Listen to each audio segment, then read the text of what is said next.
চোখ আছে, দৃষ্টিশক্তি নাই। রাজশাহী বিশ্ববিদ্যালয়ের এক সদস্য রুকনিয়াতের কন্ট্যাক্টে আসলো সিরাজগঞ্জে, আমি কন্ট্যাক্ট করতেছি, জেলামের বসে আছে।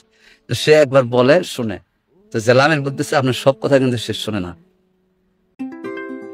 বাংলাদেশ থেকে ইউরোপের ইতালি ও মলদোভার জন্য যদি ভিসা করতে চান তাহলে যোগাযোগ করতে পারেন ফ্লাইসেনজেনের ফেসবুক পেজে। ফ্লাইসেনজেন ইউরোপের মলদোভা এবং ইতালির ভিসা নিয়ে এই মুহূর্তে কাজ করছে।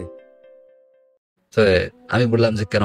তখন সে বললো যে রাজশাহী বিশ্ববিদ্যালয় নোমানি যেদিন শহীদ হয়েছে সেদিন আমাদের বেশ কিছু সংখ্যকের ধরছে পুলিশ। বলে আমাদেরকে পুলিশ রিমান্ডে নিয়ে আমার কানের মধ্যে গরম পানি ঢুকে দিচ্ছে। এই যে কান আমার শোনা বন্ধ হয়েছে, জাহালিম ভাই আজ পর্যন্ত আমি একটা ইয়েতে চাকরি করে ফার্মাসিউটিক্যালে আমি শুনি না। আমি তার ফাঁসে এনে বসে বললাম যে জেলামের তার রুকনিয়াত মঞ্জুর, আর কোনটা করবো? তাহলে এমন ভাই আছে জান্নুনের যার কথা বললাম, তার বাড়িতে আমির জামাত গেছেন। আমি বললাম বিয়ে শাদী করাই দিছি, এখন আপনার পার। আমির জামাত গিয়ে তার আব্বারে জিজ্ঞেস করতেছে আপনি জামাতের কি? বলে যে আমি জামাতের রোকন ফাটতে। রোকন হন না কেন? বলে যে রিপোর্ট বই একটু ধরবো। তা আমির জামাত বলে আপনি রিপোর্ট বইটা আনেন, গঠনতন্ত্র আনেন, বাসা আছে কিনা। কারণ ছেলে তো বড় দুইটাই সদস্য ছিল, আছে। আনার পর বলে যে আপনি রোকন হইতে চান? বলে চাই। তাহলে দাঁড়ান, আপনার রোকন হওয়ার জন্য কবুল হয়ে গেছেন, শপথ দিয়ে দিলেন।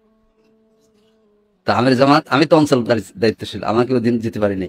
তো উনি ওখান থেকে ফোন দিছে আমার, দিয়ে বলে যে অঞ্চল পরিচালক একটা কাজ তো করে ফেলছি, যে অমুক তো রোকন প্রার্থী, তো আমি তাকে শপথ দিয়ে দিচ্ছি, আপনার দায়িত্ব হচ্ছে তার ফাইল বাকি সমন্বয় করে অঞ্চল এটা পাশ করাই দিবেন।